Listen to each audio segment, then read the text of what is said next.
Dragon Ball GT. For me, it's easily the most disappointing Dragon Ball series to date. While it did produce some of the franchise's most exciting and memorable moments, you can't ignore some of the most glaring issues in the franchise either. So, we've already gone over the issues in every Dragon Ball Z saga and Dragon Ball Super Saga, and today we're going to be highlighting the biggest problem in each saga in Dragon Ball GT. Dragon Ball GT has 4 major sagas: the Black Star Dragon Ball Saga, the Baby Saga, Super 17 Saga, and the Shadow Dragon Saga. And for the sake of going in order, I'm gonna start with the Black Star Dragon Ball Saga. Now I could go so many different places with this one. I could choose to talk about how slow this arc was or how boring it was at times, but no. The biggest problem with the Black Star Dragon Ball Saga is one that kind of persists throughout the entire show, but is most present here, and that is the inconsistent tone. It disrupts any narrative cohesion that could have been built and emotional engagement, which I always say is the #1 way for me to be invested in the story. Dragon Ball GT attempted to recapture the adventurous spirit of the original Dragon Ball series by reverting Goku to his kid body and incorporating lighthearted and comedic elements. However, this was often jarringly contrasted with moments of high-stakes drama and intense action. The shifts between these tones felt abrupt and disjointed, and that aided in my struggle to fully invest in the story. The show's inability to strike a balance between its nostalgic nods to the past and the need to evolve the series' tone for a more mature audience left the saga feeling uneven and unfocused. Like this whole arc was about retrieving the Dragon Balls because the Earth would explode if they didn't. The sense of urgency that you think would accompany that was not there. Ultimately, the inconsistent tone contributed to a sense of aimlessness in the Black Star Dragon Ball Saga. Without a clear direction and tone, the saga lacked a strong narrative identity, making it challenging for the audience to discern the intended emotional journey, if there even was one. While the saga had potential in its premise, the failure to maintain a consistent tone rendered the saga less compelling and memorable, ultimately weakening the foundation of the series as a whole. This inconsistency in tone not only affected the Black Star Dragon Ball Saga, but because it was the start of the series, it also set a precedent for the challenges GT faced in establishing itself as a worthy successor to the beloved Dragon Ball Z, which honestly it never could be.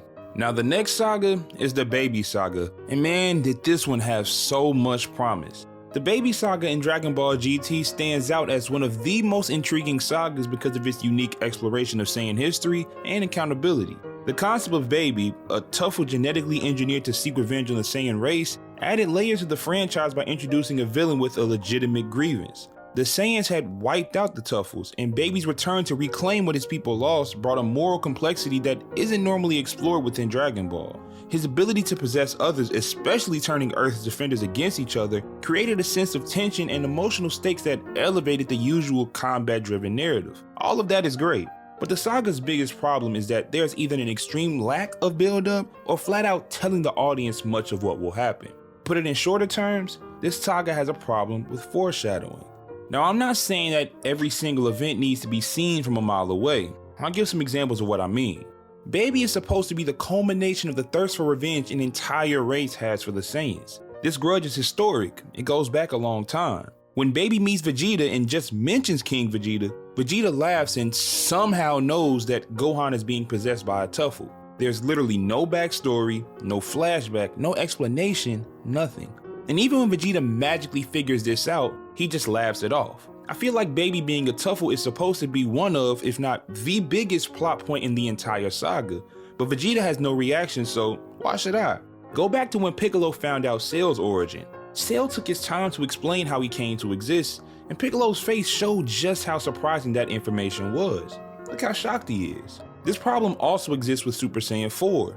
In Goku's first real fight with Baby, he's severely outclassed. He almost dies actually, but Supreme Kai saves him and takes him to the world of the Kais where he and Elder Kai try to pull out Goku's tail. Now there had been zero foreshadowing for this, and there was no clear explanation as to how it would make him stronger, but this arc was heavily focused on the Saiyans and their history, so I guess it does fall in line with that. But my issue is that Elder Kai blatantly states that he knew what a Super Saiyan 4 was. Maybe Elder Kai did know what a Super Saiyan 4 was. He's been around for a long time, but that information takes away from what should have been a greater moment. We watched Goku turn into an ape, then have golden fur, but the entire time we knew Goku would end up being a Super Saiyan 4 because Elder Kai said so. Compare it to a moment like the reveal of Ultra Instinct, where the concept of the form was teased long before its introduction, but the name, look, and method of tapping into it were all unknown, so that made the reveal that much better. You could even compare it to the OG Super Saiyan. No one knew what it looked like or exactly how to achieve it, but Vegeta kept name dropping it and Frieza had a reaction to it. So when Goku began to act in a way he never had, we knew something was coming. In the scope of GT, the Baby Saga does so many things well. Baby is easily the best villain, the saga has the best twists, Super Saiyan 4 is one of the best forms in the franchise, and the concept for the entire saga was interesting. However, I believe there were moments that could have been greatly enhanced if there was better foreshadowing. And then there's the Super 17 saga. This is like filler within filler. To me, this is easily not just the worst saga in Dragon Ball GT, but all of Dragon Ball history. There are so many problems in this saga. The animation quality varies from episode to episode, but a lot of the time it is subpar. There were also certain aspects of the saga that just didn't make sense. For example, how come Baby didn't come back? And don't tell me it's because he's a machine, because 19 came back and he's purely an android, which should mean he has no soul. But those issues all pale in comparison to the fact that the Super 17 saga is rushed. It's 7 episodes. While the idea of combining two powerful androids to create a more formidable enemy had potential, I guess, the execution lacked depth. The arc relied heavily on nostalgia and failed to give proper weight to the character of Super 17 himself, who never felt like a fully realized villain. The saga sidelined many of the main characters and reduced their roles to spectators, and even if Goku was the only notable protagonist, the pacing of the story didn't allow for any significant build-up or emotional stakes. As a result, what could have been an interesting exploration of android power ended up feeling like a filler arc with missed opportunities for greater character growth and conflict. Now, the Shadow Dragon Saga to me is the most solid saga from start to finish in GT.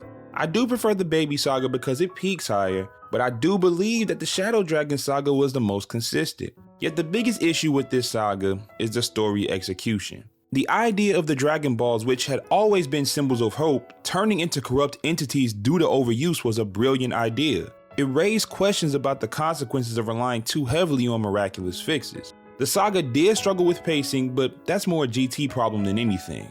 Some of the Shadow Dragons were throwaways in comparison to others, but all of those problems lead to the biggest problem, which is story execution. And that could honestly be seen as a problem for the entire series. Dragon Ball GT's creators couldn't come up with an interesting and engaging story from the start. There were many interesting ideas that never materialized into something greater. For Dragon Ball, the creative backbone was Akira Toriyama's manga, which generated enough excitement to sustain a long-running anime.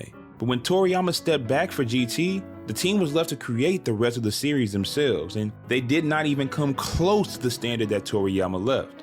Unlike Dragon Ball Super, where Toriyama provided outlines and ideas, giving Toei a roadmap to follow, GT lacked that crucial guidance. Without a strong foundation from Toriyama, the show was all over the place as the studio tried to fill in the gaps but lacked the vision and consistency to make it all work. All in all, Dragon Ball GT suffered from an Akira Toriyama-shaped gap in its storytelling. I've always given GT credit for its cathartic ending, but as I get older, I realize that ending could have been placed at the end of Dragon Ball Z and nothing would change. That ending isn't enhanced by GT at all.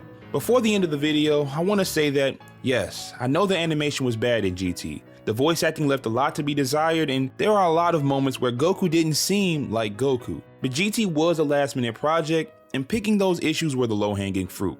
So let me know down in the comments what the biggest problems in each Dragon Ball GT saga was for you. And with that being said, if you haven't already, please hit that like button and subscribe for more videos like this. This is BigTune, and thanks for watching. Y'all have a good one.